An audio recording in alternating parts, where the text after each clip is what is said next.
રામભાઈ તો પ્રેમી જીવડો છે, પ્રેમી આત્મા છે. મારા અશુભાઈ, રામભાઈ, મારા મિત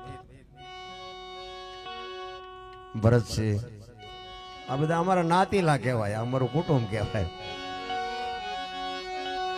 ખરેખર પ્રેમી છે. અને અહીંયા તો એક મને નવીન લાગ્યું કે માની તિથિ ઉજવે, બાપની ઉજવે, ગુરુ મહારાજની તિથિ ઉજવે, પણ ભાઈની ઉજવું તે એવા બાપુ બહુ ઓછા દાખલા છે.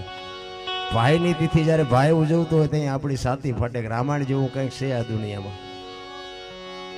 અરે મેં કે ભાઈ તો ભાગ્યો હોય, આખી દુનિયા મેળ હોય, ભાઈ યાર જ મેળ ન હોય. આ આખી દુનિયામાં હું તમે બધા ભેગા જ છે ને, ભાઈ હારે જ માથા કૂટવાય, શું કામ ભાગ પડાવવાનો તેમાં. પણ ભાઈની તિથિ ઉજવે છે, ખરેખર ધન્યવાદ દેવાય બાપુ. એને જોરદાર એકવાર તાલીઓથી વધાવી લે. ભાઈની વાય જ્યારે ભાઈને આવો ઉમળકો આવે ત્યાં આપણને એમ થાય કે રામાયણ હજી ક્યાંક ક્યાંક પડી છે. રામ રાવણનું યુદ્ધ થયું ને તેથી બાપુ અખિલ બ્રહ્માંડના માલિકના ખોળામાં લક્ષ્મણનું માથું હતું. શું કામ? મેઘનાથે બાણ માર્યું ને. અખિલ બ્રહ્માંડનો માલિક રામચંદ્ર પરમાત્મા લક્ષ્મણનું માથું ખોળામાં લઈ અને ડળક ડળક ડળક આંખમાંથી જેમ મોતીની માળા તૂટે અને માળામાંથી મોતી ઠેકી ઠેકીને પડે ને એમ આંખમાંથી આંસુડા પડતા હતા. તેથી રામચંદ્ર પરમાત્માની બાજુમાં હનુમાનજી ઉભેલા. હનુમાનજી કહે છે કે રામ તમે રોવો તો હવે દુનિયામાં શું રીએ? જો ભાઈ ને ભાઈનો પ્રેમ કેટલો હોય. ત્યારે રામચંદ્ર પરમાત્મા કહે છે કે ભાઈ જો લંકાના પટાંગણમાં પડ્યો હોય ને કાલ દુનિયા મારા નામનો કેળો પાડી દે. ભાઈ પડ્યો હતો ને ભાઈને આંખમાં રામને ક્યાં ઉડા આવ્યા હતા. એટલે કવિઓને લખવું પડે, મહાપુરુષોને લખવું પડે કે રામ રોવણ હારી રોતાને રાજી કરે.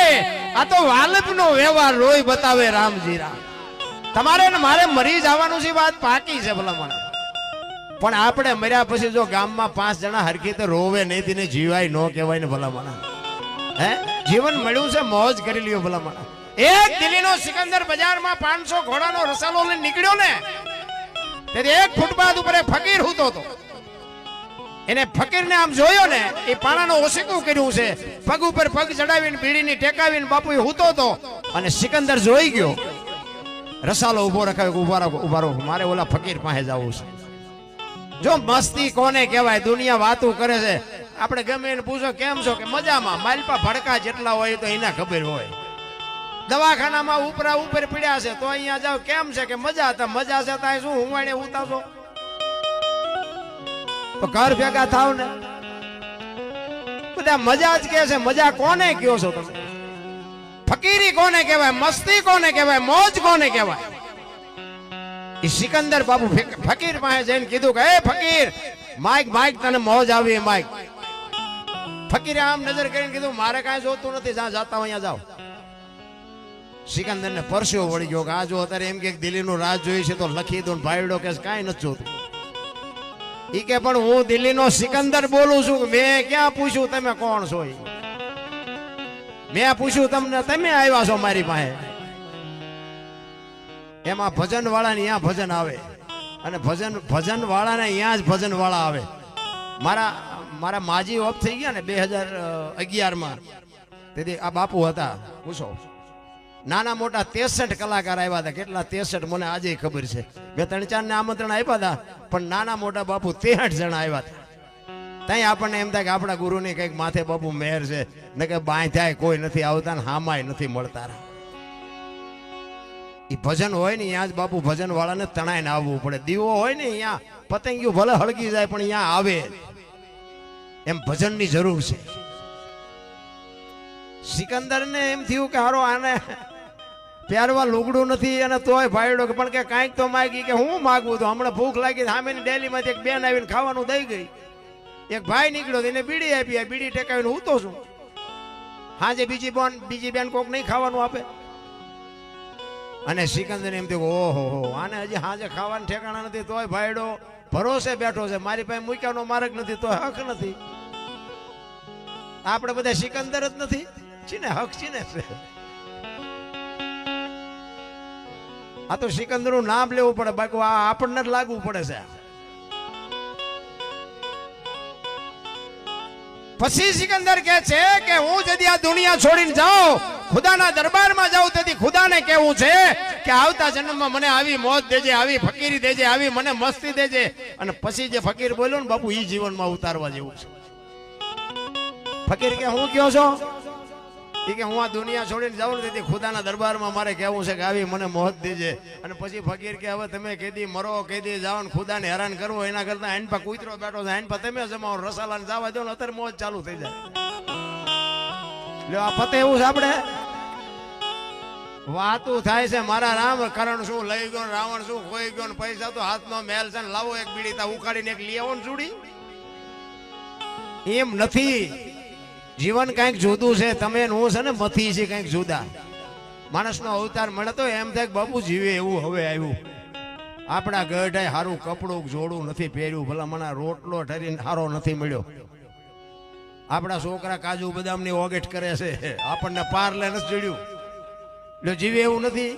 અને એવા અત્યારે તમને કહું બુદ્ધિના ગાળિયા થયા છે, જે ભૂખ ઉઘડી છે, મારી નાખું તોડી નાખું, મારી નાખું તોડી નાખું. એ મારો રામાયણ અને મહાભારત બે મહાપુરુષોએ બનાવ્યા છે, પણ તમને મને એક કેળો બનાવવા માટેના ગ્રંથો છે. રામાયણ એમ કે છે કેવા ભાઈઓ હોય, કેવા મા બાપ હોય, કેવી દીકરી હોય, કેવી પત્ની હોય, કેવી માં હોય. આ જોવું હોય તો રામાયણમાં જોવું, રળેલું ન ખાવું હોય તો મહાભારતમાં જોવું. એટલે બધા ઠેકી ઠેકી નિમાજ પડે. કૃષ્ણ પરમાત્માએ આ જ વાત કરી હતી દુર્યોધનને કે 5 ગામ તમે આપો, હસ્તિનાપુરની ગાદી તમે લઈ લ્યો, 5 ભાઈઓને ખાવું શું? ઈ કે હોના નાકાની હણી જેટલું નથી દેવું, કે બાસવું પડશે, કે બાસવું છે પણ દેવું નથી. લ્યો શું કાઢ્યું બધાએ? તા ઈમ નથી કઈ નથી પીધું. તા આપણે ગમે ધોકા ઉપાડી છે, આપણે શું કાઢી લેવાના હતા આમાંથી? અને જો રામાયણ અખિલ બ્રહ્માંડના માલિક રામચંદ્ર પરમાત્મા જેથી વનમાં ગયા ને, તેથી રામ લક્ષ્મણને કહે છે કે હું 14 વર્ષ કાલ પૂરા થઈ જાય, હું આવતો રહેશે, રાજનું ધ્યાન રાખજે, બાપનું ધ્યાન રાખજે. અને તેથી બાપુ જો ભાઈઓ આને કહેવાય. લક્ષ્મણ કહે છે મોટા ભાઈ તમે મારા બાપ છો, સીતા મારી માં છે. મારા મા બાપ વનમાં જતા હોય તો અયોધ્યા જેને જોઈને મુબારક, મારે અયોધ્યામાં કાંઈ ન ખપે. નોખી નોખી માયુના છોકરા હતા. નકર ઈ ગાદી એટલે દશરથ તારો દરબાર, ઇન્દ્ર જેની આશા કરે, તેથી ભાઈઓ વિનાનું ભેકાર કડવું લાગે કાગડા. બાપુ સંપત્તિ હોય ને હંપીને ખાજો, નકર આ સંપત્તિ છે ને કોક બીજા વાપરશે. એક જાય ઉપર ને એક જાય માઇલપાન, બીજા મારા જેવા રૂખડિયા હિલોળા કરીને વ્યા જાય. એક વેચ જમીન હાટું એક હગો ભાઈ હગા ભાઈ ને મારી નાખે. અયોધ્યા જેવી ગાદી, નોખા નોખા માયુના છોકરા, તોય કોઈ ધણી નહોતો. અને આજ અત્યારે આપણે જોઈએ એક વેચ જમીન હાટું હગો ભાઈ હગા ભાઈ ને મારી નાખે. ત્યાં આપણને એમ થાય રામાયણ ક્યાં છે? એક જાય ઉપર, એક જાય માઇલપા, જમીન તો અહીંયા પડી હોય. પછી ઓલો જેલમાં જોઈને ખબર કાઢવા જાવ એટલે શું કે ઓલું ફસાવી કરું રહ્યું જાય ભલે જાય, પણ મને બારો કટાવતા વેચ જવા દીધી હોત તો તારે મોડું થઈ ગયું. રામ સમયની હારે હાલો મોજ. મને તો એમ થાય કે હળવા ફૂલ થઈ જાય, કોઈની માથે વજન છે નહીં, શું લઈને ફરો. આ બાપુ હમણાં વાત કરી ને, આપણો જેસલ કરતા ઇતિહાસ ખરાબ છે. તમે બધા અત્યારે સાંભળો છો કે સારું, અને એ આ કૃપા સાધુની સંતોની. એમને જે ગુરુની વાત કરી ને એ બાપુ હું અમુક વાત કરીશ ને તો તમે મારી વાત માનશો જ નહીં. બાકી મારા સમર્થ ગુરુ એ બાપુને ખબર છે. તમે કદાચ નો દર્શન કર્યો, નામ સાંભળ્યું હોય મયારામજી બાપુ, પણ એ હું દરબાર છું ને બાપુ, એ દરબાર નો દરબાર હો. એ કે આ દરબાર ને કંઠી બંઠી ન બંધાય. મેં કીધું બંધાવીશ તમારી પાસે તે, બાકી ને જીવું ત્યાં સુધી બીજો બાવો આપણે ગોતવાનો નથી. અને એ બે નો જેથી ભેટો થયો. અને આ માંડવની વાત કરી ને, માંડવના વેડમાં બાપુ બપોરે કંઠી બાંધેલી. આખી દુનિયા રાતે બંધાવે, આપણે બપોરે બંધાવી. પણ બાપુ મારા ગુરુ મહારાજ માથે હું મારા પોતાના વખાણ કરવું એવી વાત નથી, પણ હું તમને કહેવા હું માંગુ છું કે ગુરુ પ્રત્યેની જો તમને લાગણી હોય ને ગુરુ કે કરવાની તૈયારી હોય તો ગુરુ બનાવજો, નકર ગુરુ બનાવવાની જરૂર નથી. ગુરુ કે કરાય, ગુરુ કરે ન કરાય. જેટલા કરે એ કરવા માંડ્યા હલવાણા છે. ગુરુ કે કરાય, ગુરુ કરે ન કરાય. પણ બાપુ મને એવો આમ જેમ ઓલો પ્રજાપતિ માટલું ટીપી ટીપીને બનાવે ને એમ મને માણા બનાવ્યો. પણ બાપુ હું તમને શું વાત કરું, બાકી એને જો મારું બૈરું માગ્યું હોત ને બીજી મિનિટ થવા દઉં તો હું મારો બાપ કરાશ્યો ન હોય. ભાઈ એટલો મને મારા ગુરુ ઉપર વિશ્વાસ ને એવડો મારો ભરોસો. ગુરુને હું તમે કોઈ ગાંડા છો એ મારી વાત નથી, પણ હજી મને એવું લાગે કે તમે હજી ગુરુને સમજી જ નથી. ગુરુને સમજવા બહુ જુદી બાબત છે. રામ ગુ છે અંધકાર છે, રૂ છે પ્રકાશ છે, અંધકાર માંથી પ્રકાશ. તમે માણા જ નથી જ્યાં સુધી ગુરુને સમજી ન શકો ત્યાં સુધી. બાકી તો જાનવર પૂજાય છે. હળદીના ઘાટ ઉપર રાણા પ્રતાપનો ઘોડો પૂજાય, સતાધારમાં પાડો પૂજાય, જમરાળામાં ભેંસ પૂજાય, કચ્છમાં દાદા મેકરણનો કૂતરો ને ગધાડો પૂજાય. તો એમાં શું મોટી વાત હતી? કોઈ વાત નથી બાપુ. સદગુરુને સમજવાને બાપુ જેવી તેવી વાત જ નથી. રામ અને ગુરુ છે ને, ગુરુના ખિસ્સામાં કોઈ મુક્તિની પોટલી નથી કે તમને મુક્તિ આપે ને મળી જાય. ના, એમ નથી. આખી વાત જ બાપુ જુદી છે. ગુરુને શીખવાડે બાપુ ऐसा नहीं करना चाहिए ને ऐसा કરે. તું ગુરુ છો કે ગુરુ છે? સોઈટો થોડીક બુદ્ધિ આવી જાય તો ગુરુને શીખામણી દેતા હોય. એનું કામ નથી. રામ 750 સેવક હતા ને દેવાયત પંડિત ને બાપુ પરીક્ષા કરી 4 જ વધ્યા. આપણે અત્યારે તો ગુરુ આ બાપુ બેઠા છે, ગુરુ શિષ્ય તો હશે જ. પરીક્ષા કરો તો અત્યારે એકય ન વધે. બાપુ આયલો કંઠી, કારણ કે પીડા જ નથી જોતી કોઈને. ચિત્તની શાંતિ, મનની પ્રશંસા, દિલની દાતારી, ગુમડાની રૂજ અને ટાટિયા તાવની ટાટ એટલું માલકોરથી આવે. સબરી એક રામાયણનું પાત્ર ભીલની દીકરી માતંગ ઋષિ જેના ગુરુ મહારાજ એક જ શબ્દ આપ્યો, અહીં બેહી જા બેટા, વેલો મોડો રામ આવશે. એક જ શબ્દ પકડીને બેહી જાય. બાપુ નવધા ભક્તિની ઉત્પત્તિ જેને કરી હોય, રામાયણનું અદ્ભુત પાત્ર જેને. જાનવર જેવું જીવન, કોઈ અભ્યાસ નથી, કોઈ ભણતર નથી. જંગલમાં બાપુ રહેવા વાળી, વેદનું, શાસ્ત્રનું, પુરાણનું કોઈ જ્ઞાન નહીં, પણ મારો ગુરુ બોલ્યો છે બસ આ એક જ વાત પકડીને બેહી ગઈ. રામને થકો થયો. ભલા મને તો એમ થાય કે આ જેસલની ને માલદેની ને સાસઠિયાની બધાની વાતો કરીને બધા કે આ બધા પાપી પાપી, પણ મને એમ થાય કે એક એક મળ્યા પછી બધા સુધર્યા. આપણે હજી સુધર્યા જ નથી. આપણે ઈનાય માથા ભાંગવી એમ સહી.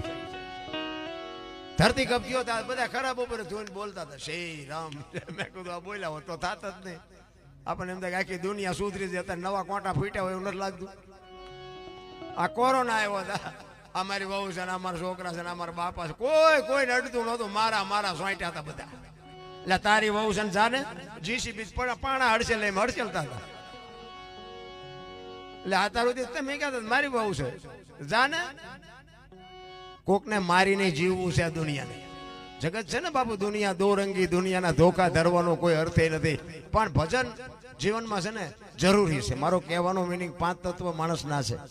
ઢોરના 4 છે, પક્ષીના 3 છે, ઝાડપાન વનસ્પતિના 2 છે ને ઈયળ મચ્છર માઇકનું 1 છે. એમાં હાડકું લોહી કઈ ન હોય. 5 તત્વ માણસ શું કામ આપ્યા?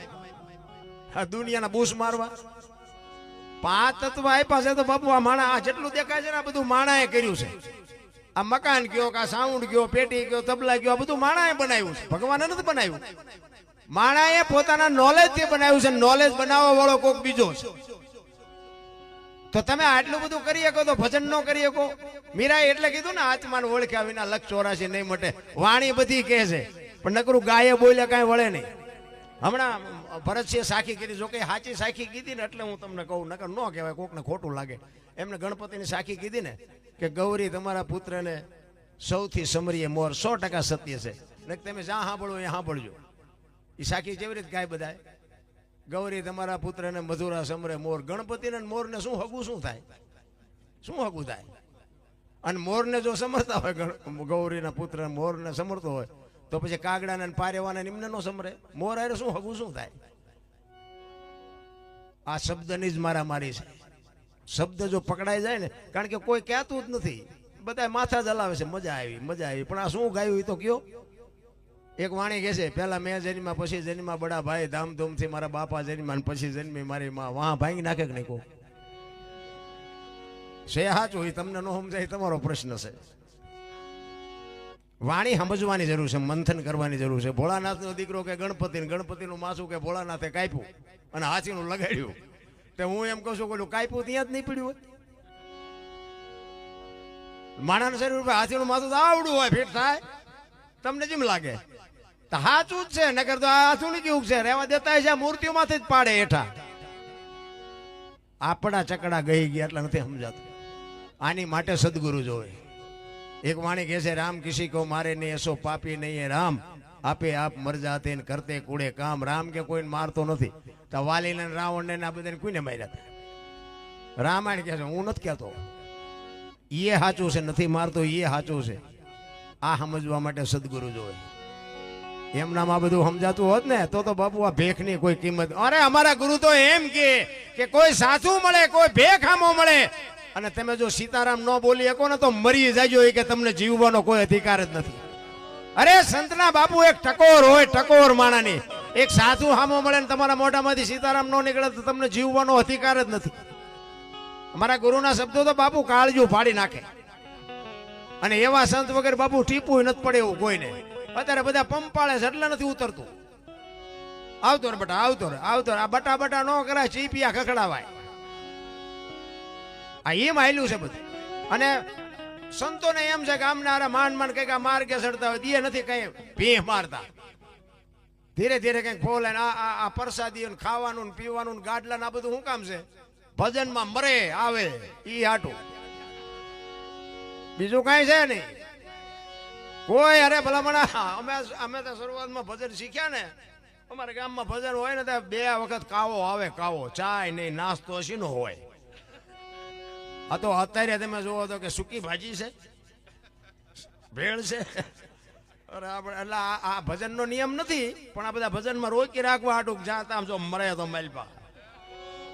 બાકી કઈ છે ને, હું તો સાચું કહું છું. એટલા માટે જોકે કલાકારો ઘણા છે, 1-2 ભજન કરીને પછી મારી વાણીને વિરામ આપું. જોકે આ સંતો સાંભળે છે ને બાપુ, એ જ અમારી મોટી કમાણી છે. તમે તો બધા સાંભળો છો બરાબર છે, પણ સંતો મને માણા બનાવ્યો હોય તો સંતો, હું સંતોને બાપુ કૃપા હું હપરી હો સલામું કરું છું કે આ સંત ન મળ્યા હોત તો બાપુ આપણો અત્યારે સરનામું લગભગ તો ભૂવાઈ ગયું હોત, રેશન કાર્ડમાં રદ થઈ ગયા હોત. હા, સંત ન હોત સંસારમાં તો હળગી જાત બ્રહ્માંડ જ્ઞાન કેરી લેર છે ઠારત ઠામો ઠામ. બાપુ માણા બનવું હોય ને તો સંતના શરણે જવું પડે. સાધુના શરણ સિવાય બાપુ પતે એવું ભજનાનંદી પુરુષની જરૂર છે. કાયા જેની કોબડી પડશે જેના પ્રાણ, સંતને સુરા નિભ જાવતી હોરઠ રતનની ખાણ છે. ઘણા અમે 1-2 જગ્યાએ ભજનમાં ગયા ને, એ કે આ પૈસા ઉડાડે છે, ખાલા લક્ષ્મીનું અપમાન છે. તારા ખિસ્સામાં છે 10ની નોટ. કોક નાખે, જો આ નાખી હકતા નથી, નાખે એ જોઈ નથી હકતા. અમે બોલી છે ને તો મારા દીકરા અમને એમ કે તમે આગળ આમ થોડુંક આમ બોલ્યા, આપણે તો આવી આવો ના. અમને દુનિયા સાંભળે છે એ જોઈ નથી શકતા ને એ બોલી નથી શકતા. એવી ઈર્ષા બાપુ આમાં હાલી છે ને. અમે આખી દુનિયાને શિખામણ દેતા, પણ આ ઉપર બેઠા હોય એમાં ચેવો હાંપ હોય ને એમને ખબર. હા, આ બધા મારા અનુભવ છે. આ તો સાજિંદા આપણા ઘરના છે. બાકી મને બોલતા શીખડાયો સાજિંદા. જ્યાં 2-5 ભજન મને તો આવડતા હતા, પણ ભજન ગાઈએ ને આપણે ગાતા હોય કઈ આવડા વગાડે કઈ એવી હળ ન હુજવા દે. અને ઓડિયન્સ હોય ને એ આપણને ગાળ્યું દે. ઓલો ચિયા ગામનો હતો, ગાતા આવડતું નકદી આમને ઉઠાડ્યો હોય, ગાળ્યું અમને ખવડાવે. હવે આ તો ખાલી એક ભગવાનનું નામ લઈને હમણાં આપણા પંખીનો મેળો હમણાં ઉડી જવાનું છે. આપણે આનંદ કરીને ભગવાનનું નામ કોક લેતું હોય ને એને જરાક સપોર્ટ કરી આમાં આપણા બાપની લોન શું વહી જવાની હતી આમાં. પણ એટલી બધી ઈર્ષા છે ને, ઈ જ પીડા છે ને. મને એમ થાય કે આ ધર્મ ને આ કથા ને માંડવા ને પ્રતિષ્ઠા ને ભજન ને આખી દુનિયામાં તમે જુઓ ભક્તિનો રાફડો નથી ફાટ્યો. તો હું એમ કહું છું કે આટલી બધી ભક્તિ છતાં બગાડ કેમ નથી અટકતો? વિચારવા જેવું નથી. ખોટા રૂપિયા આપે છે એવી મારી વાત નથી, મંદિર ખોટા છે એવી વાત નથી, લાખો રૂપિયાના દાન આપે છે, 5-5 ગામ ધુમાડા બંધ જમે છે. તો હું એમ કહેવા માંગુ છું કે આટલું બધું ધર્મ હોવા છતાંય આ દુનિયામાં બગાડ નથી અટકતો. આનું કારણ શું છે? કઈક વિચારવા જેવું તો છે. માઇલપા કઈક ઊંધું તો રંધાય જ છે. જે રંધાતું હોય આપણે કોઈ વિચાર અંદર ઉતરવું નથી. પણ તમારો આત્મા શું કહે છે અંદર છાતી ઉપર હાથ રાખીને બાપુ રાતે વિચાર કરજો, ખરેખર સત્ય વાત છે કે સત્ય છે. અને જો આની અસર ન થતી હોય તો મને એમ થાય કે આવું કરવું એના કરતા ગાયોને 5 મણ ખડ નાખી દેવું સારું નહીં? શું મતલબ શું આનો? કોઈ મતલબ નથી. એ કથા તમે કરો, રામ કથા તમે ગામમાં બેહાડી હોય અને રામ કથા બેહાડ્યા પછી વાત તો માલપા રામ કથાની એક જ હોય ને.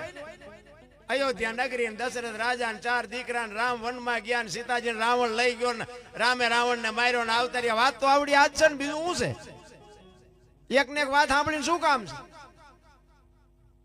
પણ બાપુ રામાયણ વંચાતી હોય, રામકથા વંચાતી હોય, વક્તા વાંચતો હોય અને રામનો ભરતનો પ્રસંગ આવે અને ભાઈ ના વિખવાદ હોય ને પ્રસંગ સાંભળીને જો વિખવાદ મટી જાય સમજી લેજો કથા બેહારી, નકર બધી ભવાઈ હતી. ભાઈ ના જો મટી જાય, હાવું વહુના દુમેળ મટી જાય તો સમજી લેજો કથા કરી. નકર તો અમારા જેવા કલાકારોને સાજીદાન સાઉન્ડ વાળા મંડપ વાળા ઈ હિલોળા કરીને જાય. તમે તો ન્યા કઈ વળે નહીં તમારું.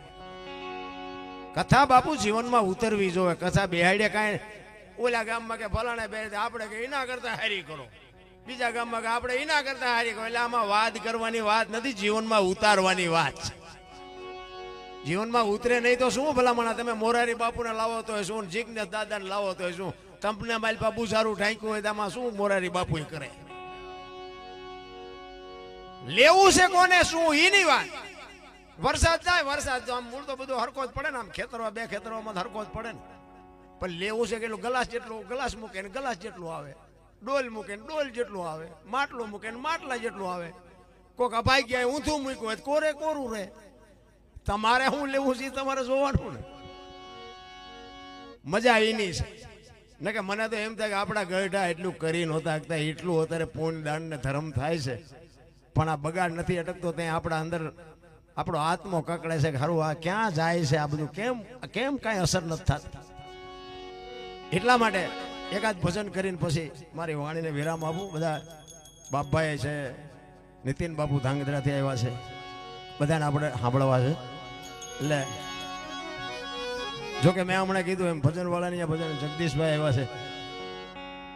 જોકે રામભાઈ એકલા પ્રોગ્રામ કરે એવું છે. સાહિત્યકાર સારામાં સારું સાહિત્ય કરે છે, મજા આવે. અમે ઘણી વખત ભેગા પ્રોગ્રામ કર્યા છે, મજા આવે. અને આવા નિકાલે આ શિક્ષક છે ને, શિક્ષક એક માં હોય ને, એક માં એને એક કે બે દીકરા હોય ને, એ બે દીકરાની એક માં હોય ને બાપુ, એ બે દીકરીથી એક માં કંટાળી જાય. ક્યારેક ક્યારેક તોફાની છોકરા હોય ને તો એક માં કંટાળી જાય ને. આ શિક્ષક છે ને, શિક્ષક એના ક્લાસમાં તરીકે 40 છોકરા હોય ને, એ તરીકે 40 છોકરાની માં છે, એ માનું પાત્ર ભજવે છે. શિક્ષક છે ને એ તરી 40 છોકરાનું બાપુ લાલન પાલન કરે છે, એને શિક્ષણ આપે છે. 40 માં જેવડી આ બાપુ શિક્ષક છે ને, એક માં છે. શિક્ષકની નોકરી છે ને, હું તો સલામ કરું ખરેખર. પણ અમુક શિક્ષકના મોબાઈલમાં જરાક જોઈને તો એમ થાય આમને શિક્ષકની નોકરી મળી. બધા જાણો છો, મારે એવો કોઈ ખુલાસો ન કરાય. આ બધા કહે છે ને મેરા ભારત મહાન ને હિન્દુ રાષ્ટ્ર બનાના હે, ખટારા ઠાઠે લખે ભારત મહાન બને. હે મોબાઈલ ખોલો ને હિન્દુ જ હિન્દુના ટાંટિયા તાણતા હોય છે. જો છો ને બધા માફી માગે હિન્દુ, મગાવે હિન્દુ, અને પાછા વાતો કરે હિન્દુ રાષ્ટ્ર બનાના હે. બનાવજો તમારે ઘરે એકલા. આ બને કોઈ દી જિંદગીમાં સપનામાં એનો વિચારતા કે હિન્દુ રાષ્ટ્ર બને, ભારત મેરા મહાન બને. ખોટી વાત છે. તમે હું જ્યાં સુધી સુધરી નહીં ત્યાં સુધી આમાંથી કાંઈ ફરક નથી પડવાનો. મને તો એમ થાય કે આ બગાડ મટે નહીં કંઈ નહીં, પણ આ વધતો જો અટકે ને તોય ઘણું છે. આ એક જગ્યાએ જો ઊભો રહે ને બગાડ તોય આપણને એમ થાય ઘણું છે. નાના માણસ તો બાબુ કોઈ સાંભળતું જ નથી. એની માથે ગમે એવી વિપત પડે કોઈ સાંભળતું જ નથી. નાના માણસો છે એનો બાપુ. આ હમણાં ઓલા આપણે કુંભમાં તમે જુઓ તો હારા તાવ આવ્યો એ મોબાઈલમાં આવ્યું. જેટલા અહીંયા આગળ ગોટો વળી જાય એનું કોઈનું આવ્યું જ નહીં. બોલો અમુક હારા હતા ને પૈસાદાર, એમને કોઈ ધૂળ બૂળ ઉડી હોય ને એવું કંઈક ગાડી એવડી એલર્જી થઈ ને એમને દવાખાનામાં દાખલ કર્યા તો રોજ નકરું મોબાઈલમાં આપે. ફલાણા બાપુ અંદર દવાખાનામાં છે, અહીંયા અત્યારે દર્શન કરવા નથી જવા દેતા, અહીંયા આમ નથી, ફલાણા કલાકાર આમ છે ને પૂછડું. ઓલા હાવ ઠામકા માલપા જીયા, એમને કોઈ બહાર જ નું આવ્યું. આમનો જીવ ઈ જીવ અને ઓલામનો જીવ ઈ નહીં. ત્યાં સુધી બાપુ દેશ રાષ્ટ્ર કોઈ દી બને જ નહીં. ખોટી વાત છે. એકતા જ્યાં સુધી ન હોય ત્યાં સુધી બધી વાત ખોટી પડે. એટલા માટે મહાપુરુષો વાણીમાં ઘણી બધી શાન કરે છે.